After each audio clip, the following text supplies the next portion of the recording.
Well, thank you for joining us today for the Connecticut Historical Society Lunch and Learn, the Politics of Religion in Early National Connecticut. Our presenter is New England Regional Fellowship Consortium grantee, Professor Dylan Yeats. And Dylan recently earned a doctorate in U.S. history from NYU, and he works on how the politics of culture war have shaped Americans' understanding of religion, race, class, gender, and sexuality, from the Illuminati controversy at the founding of our nation to the Islamophobia of today. And Dylan co-edited Yellow Peril, an archive of anti-Asian fear with John Kuo-Wei Chen. That's Verso Press in 2014. And he's currently writing Benevolent Empire, Evangelical Politics in the Early Republic, 1790 to 1840, based on his dissertation. A committed public historian and trained archivist, Dylan has curated and consulted on numerous exhibits and community memory projects in New York City, where he also occasionally gives walking tours as a licensed sightseeing guide. He does it all. Thank you for being here, Dylan. Welcome. And I'm going to turn it over to you. Thank you so much, Jen. It's wonderful to be here. I want to make one correction, which is I'm not a professor. I'm an adjunct instructor, occasional, and I'm primarily working in public history at the moment. But I had the great pleasure to complete my New England Regional Fellowship Consortium grant this past summer. It was delayed repeatedly because of COVID. In the midst of that, my life shifted around, but I did a lot of research at the Connecticut Historical Society, which has incredible resources, trying to turn my if everyone could just be sure they're muted, that would be great, because there's a little reverb.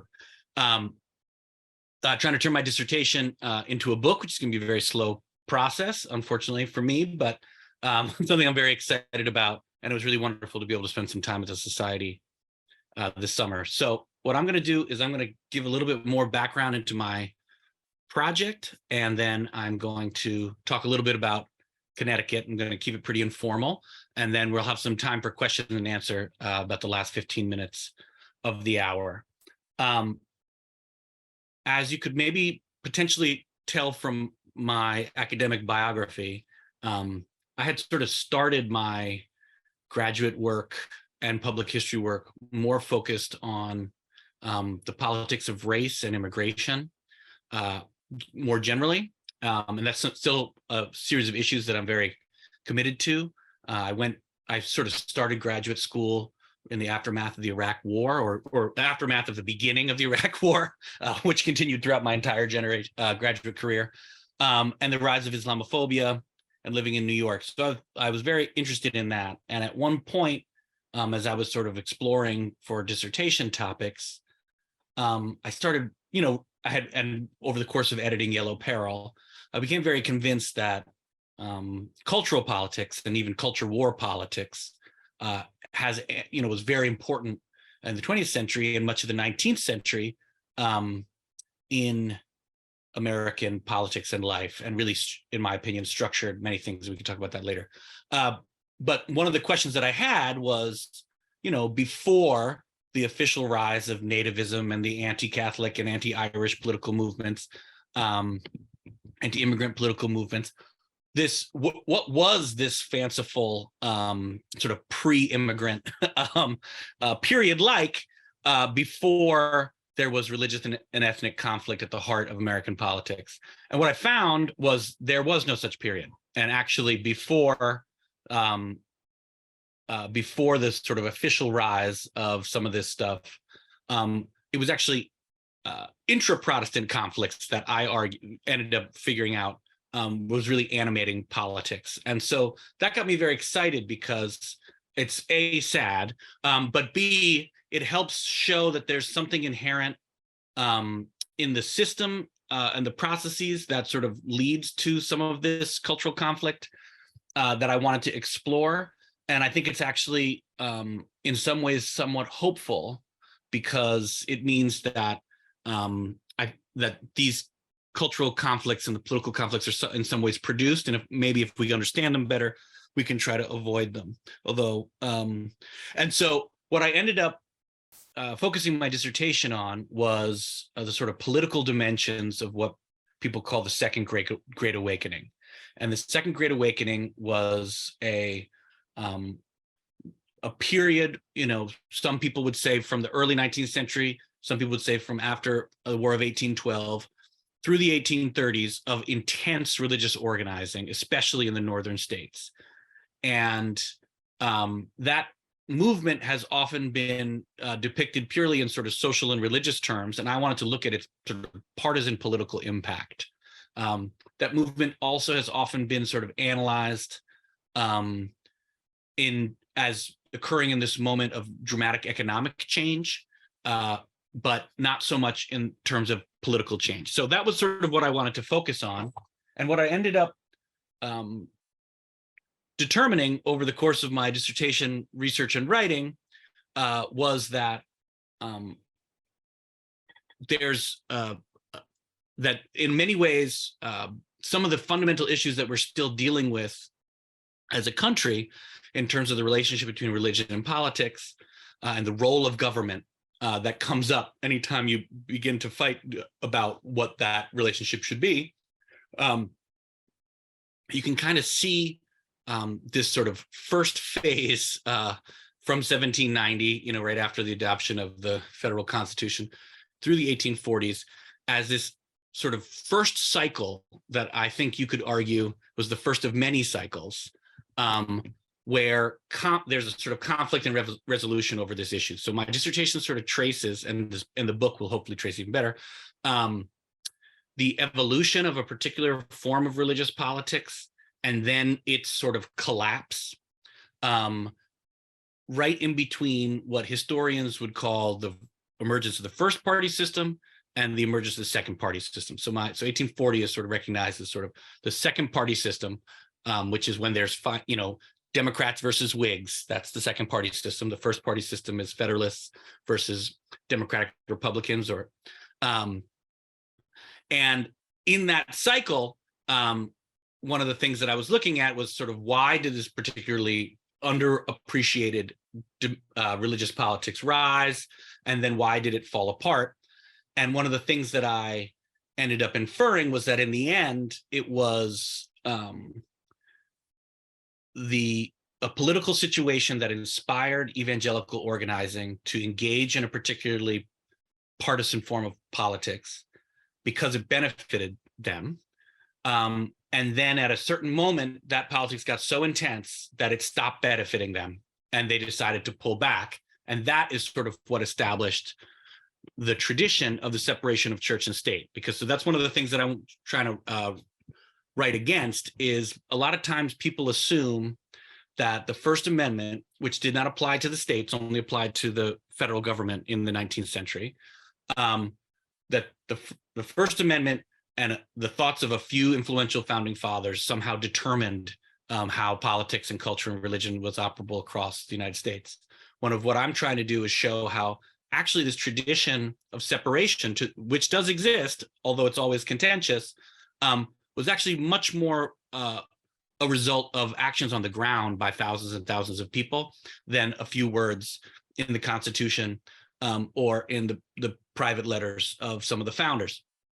And that this movement working out what it wanted its relationship to the state to be was sort of much more important historically than people have addressed further. And I think one of the things that's hopeful about that is that William McLaughlin, who's like a towering luminary in the field of American religious history, has identified, I think we're in either the fourth or the fifth Great Awakening, if you imagine the second one starting in the early 19th century. The first one was before the Revolution and leading into the Revolution.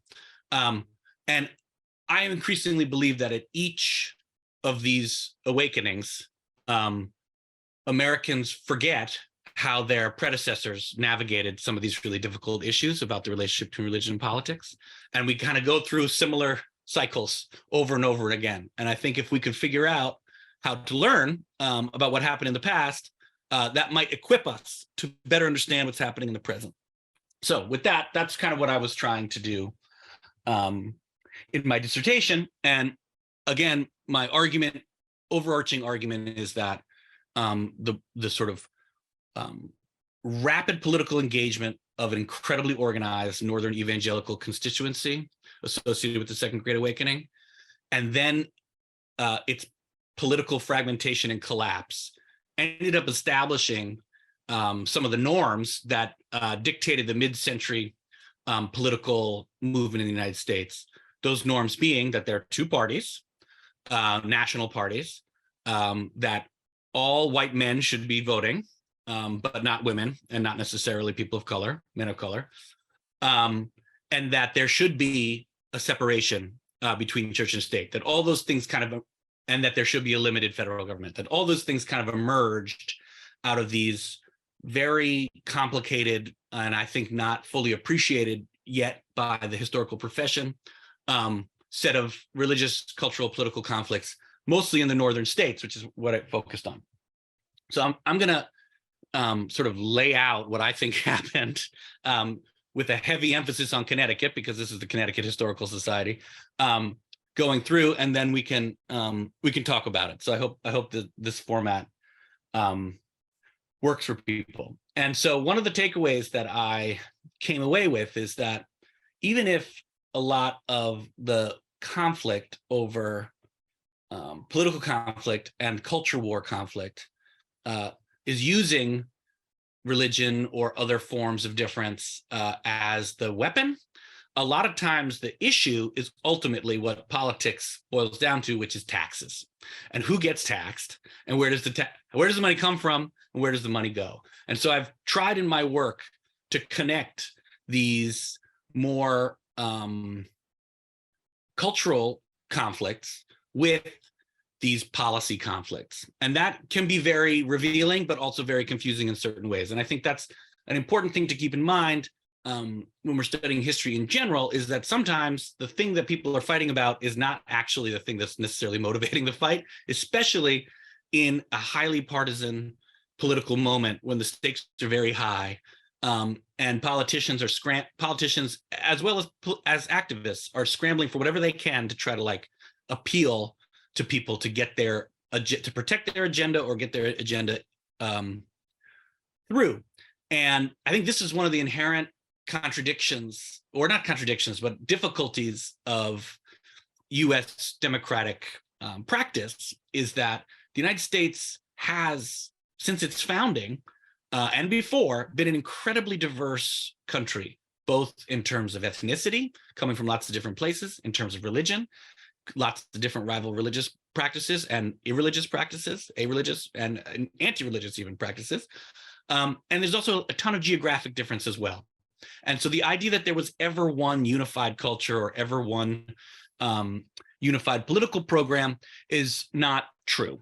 And so but on the other hand, majority rule, more or less, in the form of voting is also a major tradition. So how do you organize people that have lots of different opinions about things together around very complicated political policy programs? And one of the tried and true ways that you do that is appealing to religion and is appealing to race. And so you see both of those things from the very beginning of this country as what you might call tools. Now, that doesn't mean that they determined, that the politics necessarily entirely determined how people thought about race, and certainly didn't determine how people thought about religion, but those are readily available. And so politicians, as well as voters, as well as civic leaders and religious leaders, cultural leaders, are constantly having to negotiate the relationship between that fundamental dynamic, because on the one hand, they want to bring people together so that they can ally with them and get their interests through. And they feel like they probably deserve that given their numbers and everyone believes that they're right.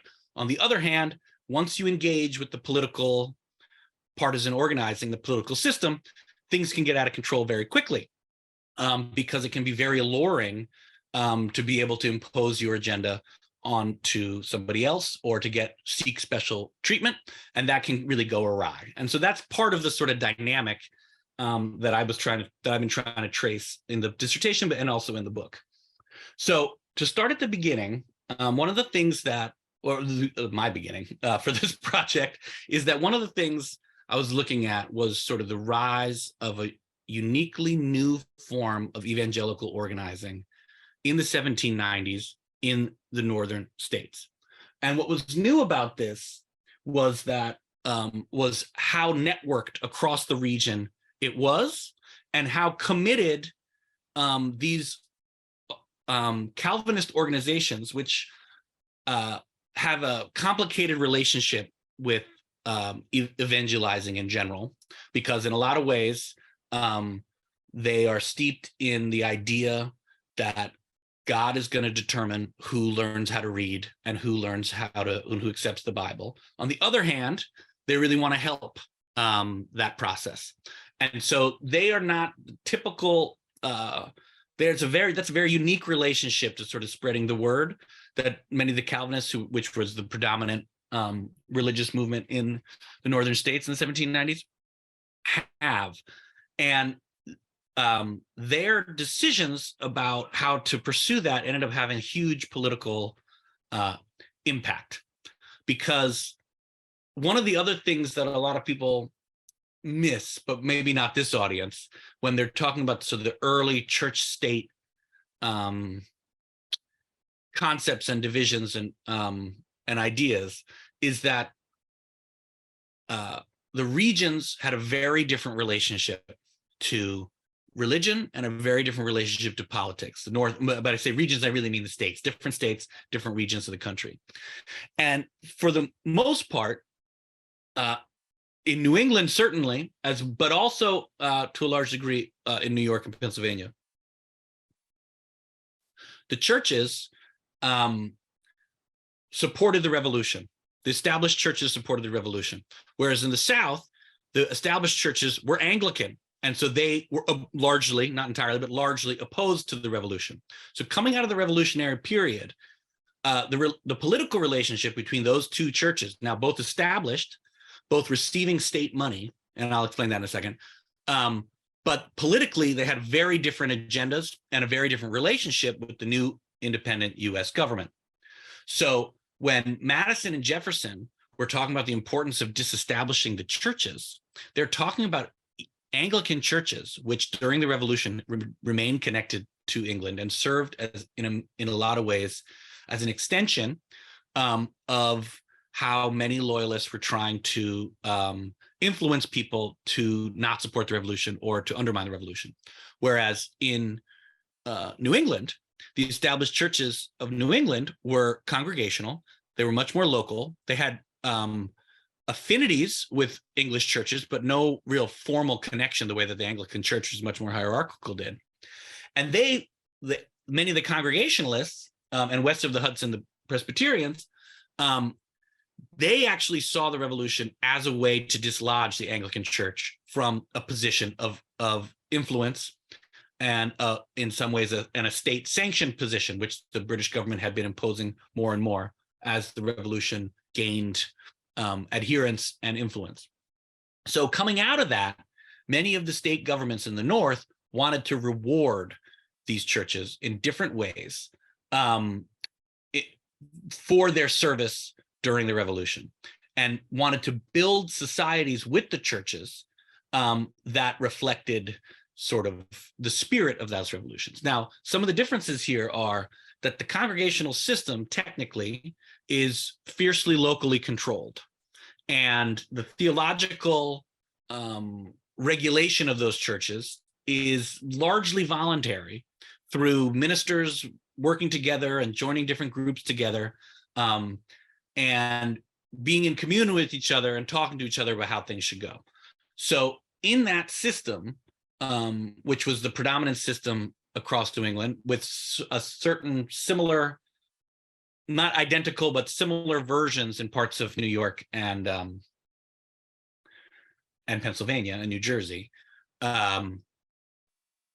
the fantasy anyways, or the ideal is that while these churches are going to sort of, to some degree, regulate their citizenry because the ministers are educated and are going to be able to convince people what's the truth and help them understand the Bible, they're not necessarily dictating how people should believe in a certain context. So within that system, there was this idea that there's a state-required church but that is not necessarily preclude the possibility of other churches. And in fact, in some areas of New England, church establishment was required, but it didn't necessarily have to be a congregational church if the people of the town had a different majority view. But this, in microcosm, gets at part of the heart of the issue that we have in general, which was, so the established church system was not, it was not a theocracy the way that we might imagine it. It was a requirement that to be an incorporated town, which in New England in the 1790s meant to be a town that had representation in the legislature, because you didn't get a vote in at that time. Legislatures were organized by, or the lower houses were organized by town, not by district or population. So if your town was going to get a vote at the state level, they had to have a church. That church had to be supported by taxes if they couldn't raise enough money voluntarily to hire a licensed minister, which means that the minister had to be recognized as by his, at that time, his peers, as having gone through a process to be credentialized as an official minister, in so much as in the early period, especially, neighboring ministers acknowledged that he was, educated enough to be a minister and was the real deal. And that church also ran a school, and that school had to teach every child, and even if the parents couldn't afford to pay for it. There were lots of different ways that they raised the money, but so the church was the school, and in many cases the church was also connected to administering welfare for the town. So if people were indigent, the church would play a role in providing a necessary charity for that. So the church in this early New England concept was sort of a civic institution, and that was inseparable in many ways from the administration of policy. But that did not mean that everyone had to necessarily participate in that church. Now, their taxes would go to fund it, but that didn't mean that they had to go by the time of the early national period. Puritans, something totally different. But they did have to support financially this church from existing. But during the sort of upheaval surrounding the Revolution, there was a huge amount of change going on in terms of religious thinking, and as well as an increasing movement further in west into new territories that the British had been trying to discourage people from moving to. And those two factors, this sort of like opening up of new ways of thinking, as well as moving, literally moving, put great pressure on this established church system. Because on the one hand, the states were requiring the towns, new settlements, to create churches and hire elected ministers, hire credentialized ministers. But a lot of the people in new settlements, A, didn't have the money, B, there weren't enough ministers, and C, they couldn't really agree on what kind of church they wanted to have. And there were lots of different really interesting solutions that people came up with: the public meeting houses where anyone could meet and talk, as well as churches that shared structures, as well as sort of these non-denominational union churches. But the point being that as things progressed in that way, there created some certain conflicts, because if you're going to have an established church, what are they talking about, and who gets to decide?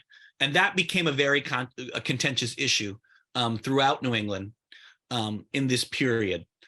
And so in that context, where there's already some of this conflict happening, the rise of what they call the first party system and the emergence of partisan conflict in the 1790s became very important, because for the most part, the New England states were controlled by these coastal merchant elites. And they were very interested in supporting Alexander Hamilton's what was later called the American system of high tariffs and other forms of taxes that would facilitate a certain type of development And some of the other constituencies that lived further onto the frontier were less concerned with the banking, were less concerned with the manufacturing, were more agricultural, were not particularly interested in this system. And so, and in particular, the southern states who ultimately supported the Virginia dynasty were very opposed to this Hamilton system. So there was a concerted attempt at the national level to try to encourage some of the conflicts that were inherent in this established church system in New England to grow in order to undermine the reigning New England and Northern elites that were advocating a different sort of fiscal policy. And that conflict gave rise to what they call the Democratic Republican Party in the northern states. The Democratic Republicans leaned very heavily onto the idea that the established church system was benefiting Congregationalists at the expense of Episcopalians, Baptists, and growing numbers of Methodists. The idea being, and it's very reminiscent of some of the conflicts today, that by requiring Baptists and Methodists to pay for what was not always, but often a congregational minister to run a school was unfair, because those Baptists might have to also then hire their own school teacher if they didn't like what the Congregationalist minister was teaching. And they would have to potentially send their kids to learn from a teacher who was espousing religious beliefs that they didn't agree with, if they couldn't afford essentially to create their own private school. Now, the difficulty there was that in small, far-flung towns, there wasn't enough money to hire two teachers. So how do you decide what is going to be taught in the school? So these local conflicts over taxation, which is really, the established church system really was, we don't talk about it this way, but it was essentially a public school system, just run through these religious organizations. But like the public school systems, these religious organizations were ultimately run by the voters of each town. They were not, so it's very confusing, but it's kind of got a similar vibe. And so this cultural issue became a major force of wedge politics in not just Connecticut, but across New England in the late, very, very late 1790s and throughout the early decades of the 19th century, was this issue of schools, of taxes, and how what they considered to be, so the Democratic Republicans in Connecticut would argue that the Congregationalists, which ultimately ran Yale College, were elites that were out of touch, and they were punishing Baptists and Methodists and making them pay double to receive, a suspect education. And as a result, they supported expanding voting access for white men, which was restricted across New England to only property holders at that time, and not having government as related, as involved in education, and leaving it more up so that there's no state mandated schools, because that way, if they didn't have, the argument being kind of like the voucher program today, if they didn't have to pay in to the congregational churches, they would have more money to form their own churches and their own schools. So that was at the heart, in many ways, of the local side of the Democratic Republican politics in New England. And that writ large became the sort of guiding gestures for Jefferson, and then Madison and Monroe after him, the Virginia dynasty at the national level. And it's very interesting. So what they called the Jefferson Revolution in 1800 was when the scales began to really tip in New England. And it was in some ways Jefferson's success in New York that tipped the scales. And New York had been a Federalist state under John Jay that was much more aligned with New England, and in fact was creating its own sort of established church-like system with the Presbyterians, which Jay was. Well, actually, Jay was Episcopalian, but anyways, they were working with the Presbyterians to create this similar established church system in New York when everything turned.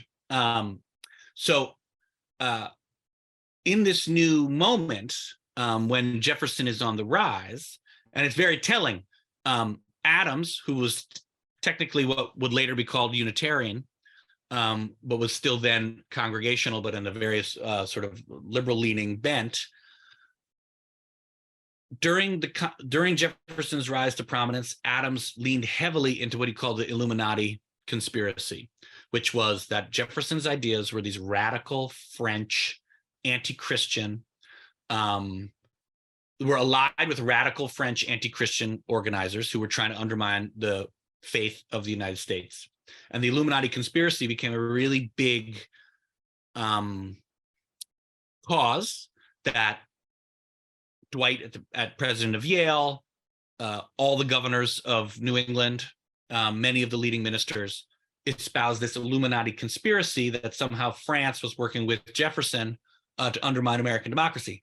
And that really set up the primary dynamic that we're still living with today, which is that you call your political opponent the agent of an enemy power. One side says you're threatening the foundations of the Christian tradition in the United States. The other side says that you're threatening the very principles of liberty by trying to control people in a sort of autocratic way. And all those sort of themes are very much present in the Illuminati conspiracy, which resulted in the Alien and Sedition Acts, which actually was a major conflict that we won't talk about, but set up this conflict over what really is free speech and what are the rights of immigrants. But nevertheless, in the midst of this conflict with Jefferson, they launch in a very heavy way, in Connecticut especially, but also the other New England states, this totally revived missionary movement, and they use the Illuminati conspiracy idea as a fundraising tool. The argument being that that American Christians need to organize themselves to confront the threat that the Illuminati pose and that Jefferson poses for the fate of the nation. And it's interesting here because actually one of the sub-arguments for this is Jefferson's racism and Jefferson's support for slavery, because many of the Christian political organizers in the North are, if not radically anti-slavery, are quite anti-slavery in certain ways. And slavery had already been abolished in Connecticut and most of the New England states by this time, so that was not like an active political issue per se. It was the gradual emancipation process was already happening, which was not necessarily satisfying, but it was not being debated anymore. But they used Jefferson's belief that African Americans were inferior to suggest that he was anti-Christian, because the Bible is very clear that that humans are made in the image of God, and so they were using that to suggest that Jefferson was anti-Christian, and they were criticizing a lot of the states that had not yet abolished slavery. So there was a lot going on there that's very interesting. But in the face of this, the sort of heavily organized element of congregational and Presbyterian missionary organizing, which really what sparked in one of the origins of the Second Great Awakening, raised in a huge degree. So the Connecticut Missionary Society, founded 1799, really gets going in 1801. This is totally in this moment when Jefferson has just surprised everybody with his local support in New England. Connecticut passes this very famous stand-up law in 1801, which actually requires voting to happen at these established churches under the supervision of the town elected minister, which many people see as a way to prevent people from voting against the will of that minister, because they'd have to do so publicly.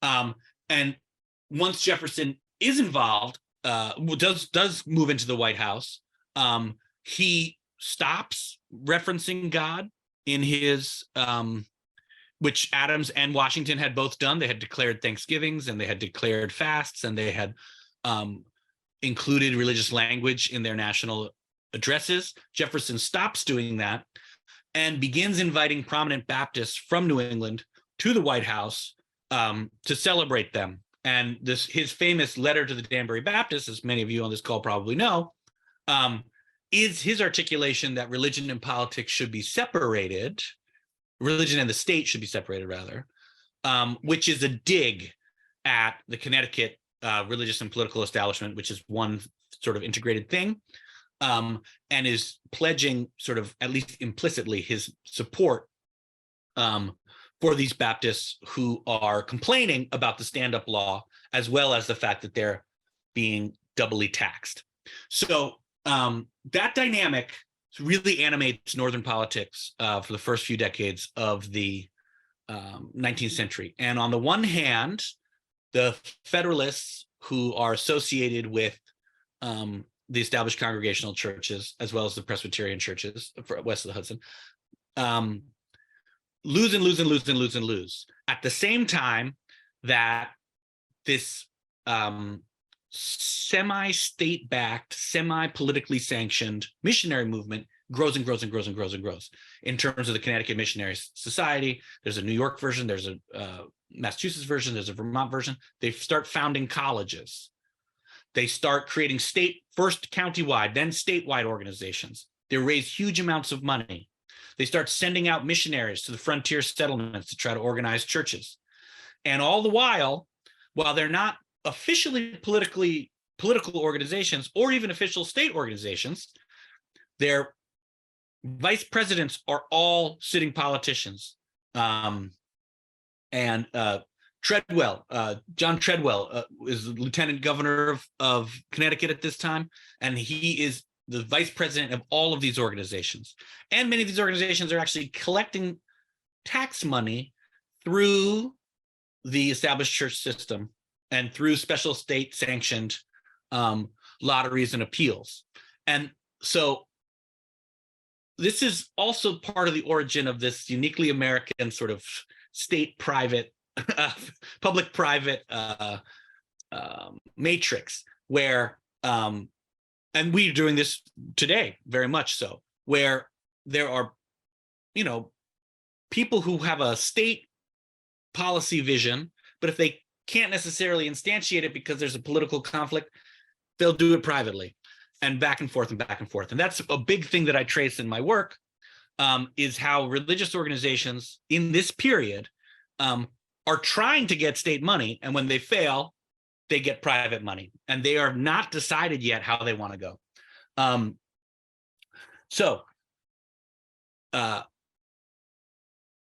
While the growing network of missionary organizations, which is increasingly headquartered at Andover, in Boston, and is creating this sort of network of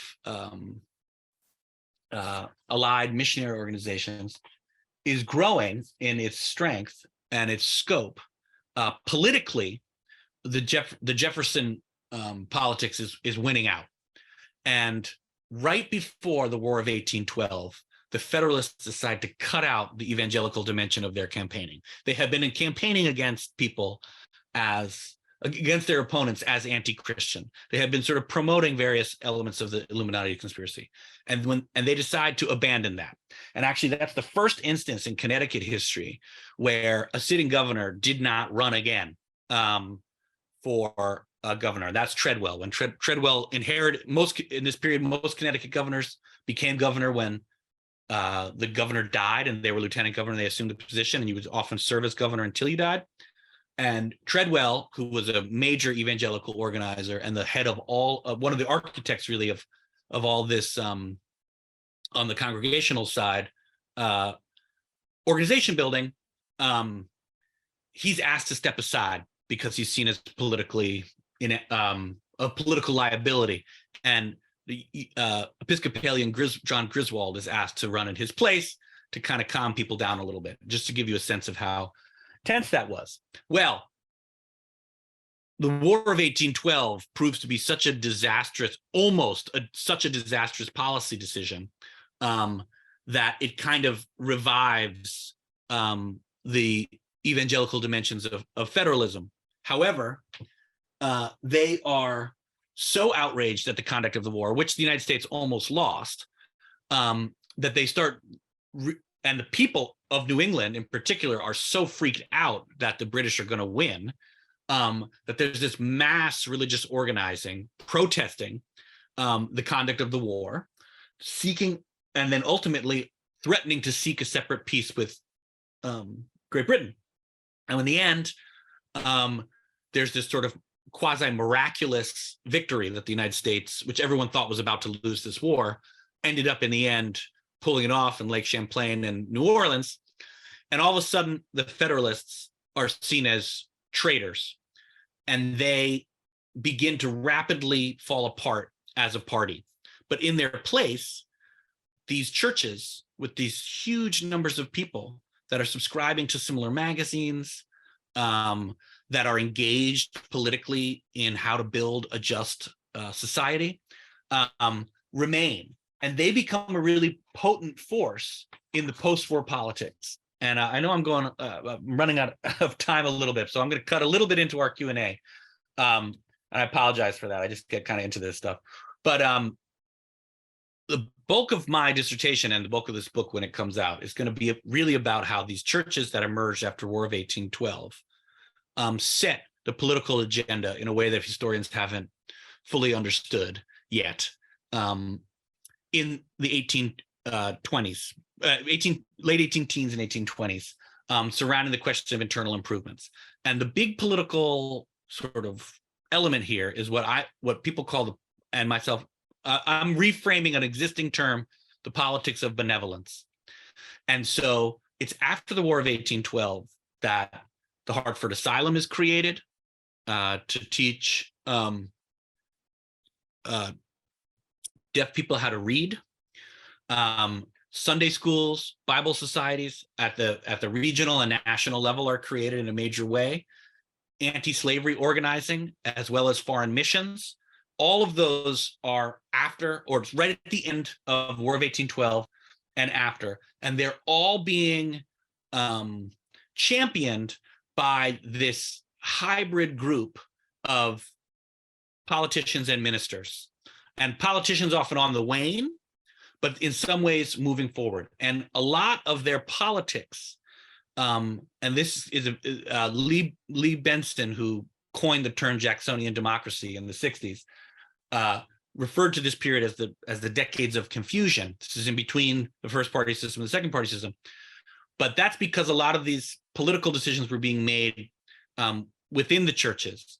And a lot of these churches are actually supporting the platform of DeWitt Clinton, who ran for president 4 times but never quite made it in New York around the Erie Canal. And the idea of this politics of benevolence was that public schools, asylums, the moving away from prisons and towards penitentiaries, how you say that word, to reform schools as opposed to punishment, the abolition of debt imprisonment, and internal improvements, the government being an active participant in shaping commercial development as well as intellectual development through colleges and schools, was a central element of politics in Connecticut and the northern states after the war.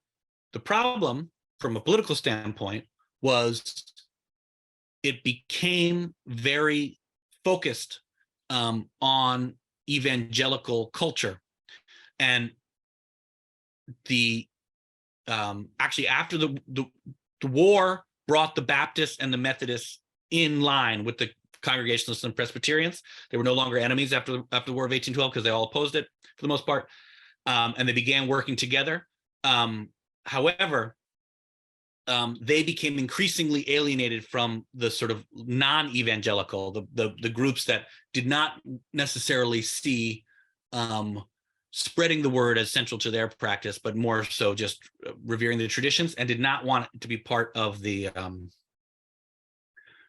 political project. Now, since we're running out of time, we've got to obviously talk about Oliver Wolcott Jr. because he's a big, important person in Connecticut, and I was actually going through his papers. That was the last thing I did. So we'll just do that, and I'm sorry I didn't get to go through the whole thing. But the interesting thing about Wolcott, and actually on the, so Wolcott had been a Federalist at one time, but sort of broke with the Federalists around the War of 1812 because he thought it was a disaster for the Federalists to oppose that war once it was already clear that war was going to happen, which I think he opposed initially, but once that ship had sailed, he felt like the Federalists needed to really act. And he positioned himself as a pro-congregationalist, deeply religious, anti-established church person. And so the image for this talk was the toleration ticket. He formed what they called the Toleration Party, where he championed that he was not anti-congregational, but he was trying to save congregationalism from its manipulation by political elites. And he did that by running on an explicitly disestablishment platform, where he argued that, as well as his supporters, that there needed to be a broader cross-section of representation in Connecticut. So there needed to be more new people being elected to Connecticut. He credited the established church system with suppressing political dissent. He credited the limiting of voting to propertied men with suppressing political dissent, and ran against some of the, took the opportunity in many ways that the more evangelical Federalists gave him by increasingly pushing their cultural agenda. He created a coalition of non-evangelical Unitarians, Episcopalians, Baptists, and Congregationalists to sort of challenge that. And when he came in, he immediately, or nearly immediately, succeeded in his wave of allies, succeeded in disestablishing the Connecticut Congregational Churches and Yale, which meant that they no longer received state funding as a result. But in part because the Federalists had championed themselves as the friends of African Americans, which was part of their attempt to show that they were more Christian than their opponents, that they were being benevolent towards African Americans. This group around Wolcott, the Tolerationists, ironically, given their name, actually made it harder for African Americans to vote and easier for white men to vote, because that was part of their, and so there was a grain in there of the beginning of this, the way that race often works in US politics, which is that one party is trying to suggest that the other party is really using African Americans to hurt their political opponents. And that was present in Wolcott's coalition from the very beginning, that sort of idea. Well, in the interest of time, I'm going to just wrap up, but I ended up talking about like sort of the first cycle of my multi-cycle book, which is, I think, the first cycle of this repeat thing happening again and again. But once the churches were just established in Connecticut, and which took a big political issue off the table, and allowed different coalitions to coalesce, that actually made the evangelical political organizers more invested in the cultural dimension of their political program, because they needed to, it gave them a weapon in terms of suggesting that Wolcott and the Tolerationists were actually not tolerant, but instead were attacking Christianity, and B, it raised the stakes for them having to gain power. And so the real big religious revivals in Connecticut mostly happened after the disestablishment of the congregational churches.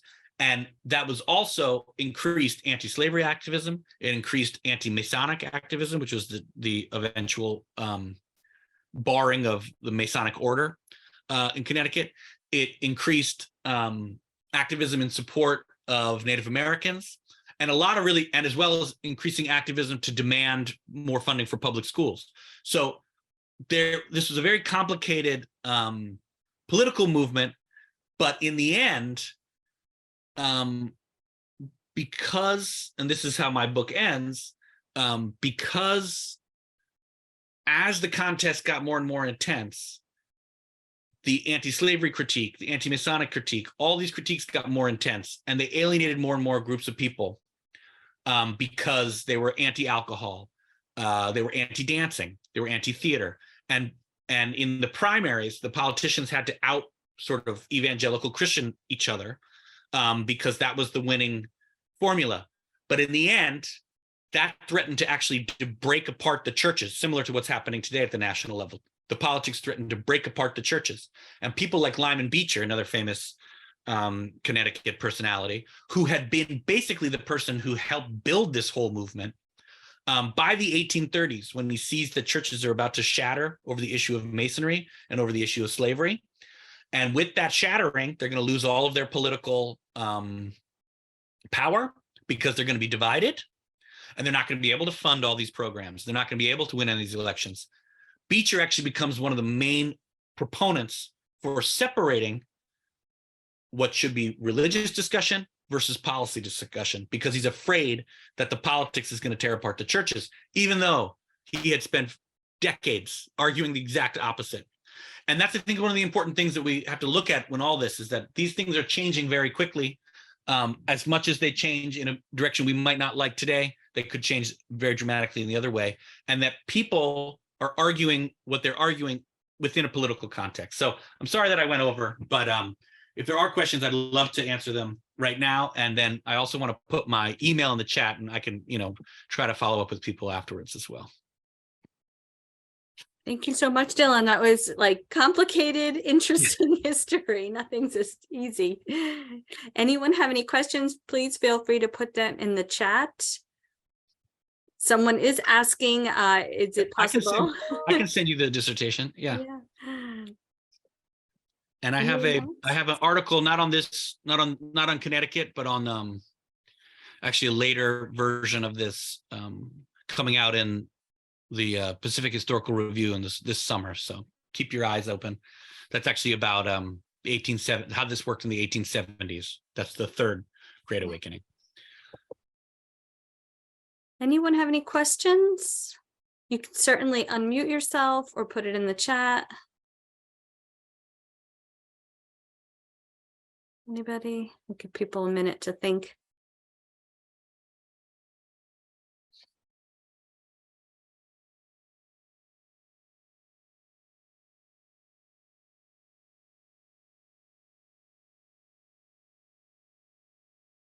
Do you find, Dylan, with each election cycle that things drastically go one direction in the early republic, and then the next election they go drastically in a different direction? Sometimes. And in fact, that's a lot of the argument that some of the early reformers make for anchoring their. So when Walcott was elected, it was very traumatic for a lot of evangelicals that were supporting things like the Hartford Asylum and the hospitals and the seminaries, because they immediately lost all their funding. And one of the things that they learned from that was that they always wanted to maintain a separate private funding that wasn't dependent on the state, because the state could switch back and forth. And so it's interesting because a lot of times we think of this, this idea of the sort of private philanthropy as being sort of baked into sort of American values. But a lot of what I found was actually they all wanted public funding because it's very hard to fundraise. But they learned that the public funding actually sometimes made them more vulnerable, and that ultimately, and so that's the case with the colleges too. Yale ends up deciding to privatize for the same reason, because they become caught in the crosshairs of Walcott's political criticism. Could you briefly discuss your association with the Connecticut Historical Society? Yeah, I received in, I think 2019, I received a small research grant to spend a month looking through the papers of the Connecticut Historical Society as part of a broader New England Regional Fellowship Consortium. And I was not able to do that research until after the pandemic because things got pretty crazy, obviously in terms of library access, but then also in my life personally.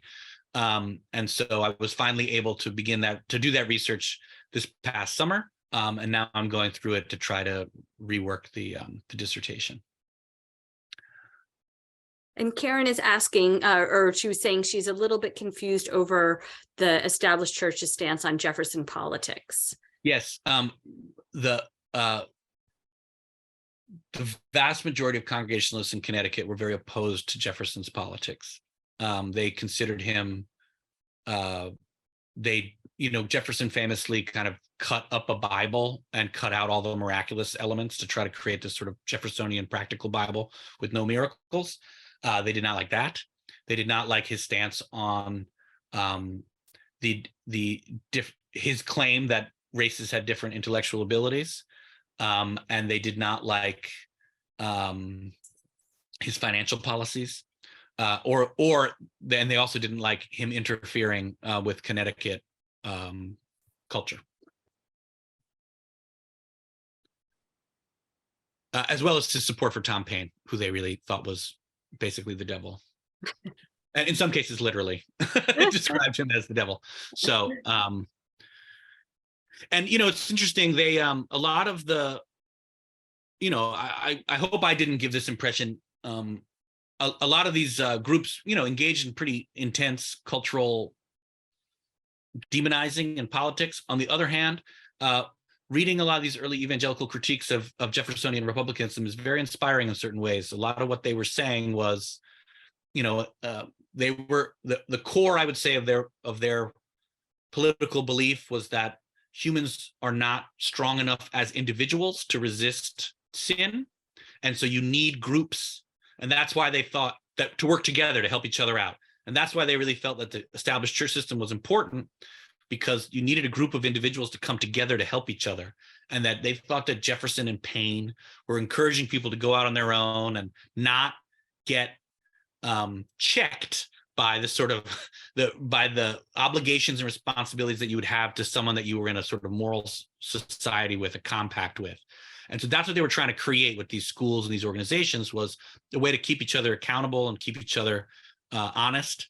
And so they were really against that idea of individualism that became very important to Jeffersonian politics. And you can really, see both sides of that story for sure. And I don't know if I did a very good job today, but I really do try in the work, not to demonize anybody, because I actually think part of it is just that, these are irresolvable questions to a large degree. And so if we look at how other people navigated them, we might be able to navigate them better ourselves. Well, great. Thank you so much, Dylan. This was a very fascinating topic. There's lots of players, lots of pieces at work here. A very complicated topic for sure. Again, if anyone has any other questions, feel free to email Dylan. He did put his email in the chat. Before we say goodbye today, because we're just about out of time, I'd love to tell you about a couple of events we have coming up. On Sunday, the 12th, we have a very short gallery talk by one of our educators. It is obviously on site and included with museum admission, and it has to do with our exhibition Journeys, Boys of the Chinese Educational Mission. So the educator will dive a little bit deeper into the stories of some of the boys that attended the schools. And then on Thursday, the 23rd, we have another one of our date nights where we go into the archives. This topic, of course, sex and love in the archives is very interesting. It's not too racy, I promise. That is on site for fee. And we will, in addition to going to see some archival space and some items from our collection, you can enjoy wine and chocolate. And there's a little craft actually that you and your partner can do. And then our next Lunch and Learn is on March 28th. We have Judge Cohen, who'll speak about Connecticut political figures and the Chinese Exclusion Act. Obviously, this supports our exhibition programming for the Boys of the Chinese Educational Mission. He will talk about 2 Connecticut U.S. senators and 1 Massachusetts senator who was opposed to the Chinese Exclusion Act. So it'll be an interesting conversation there. Again, thank you very much for joining us. Thank you so much, Dylan, for this amazing research. We'd love to hear an update at another time and have you come back. And thank you, everyone, for joining us today for the Lunch and Learn. We'll see Appreciate everyone. it. Thank you so much. Thank you. Bye now.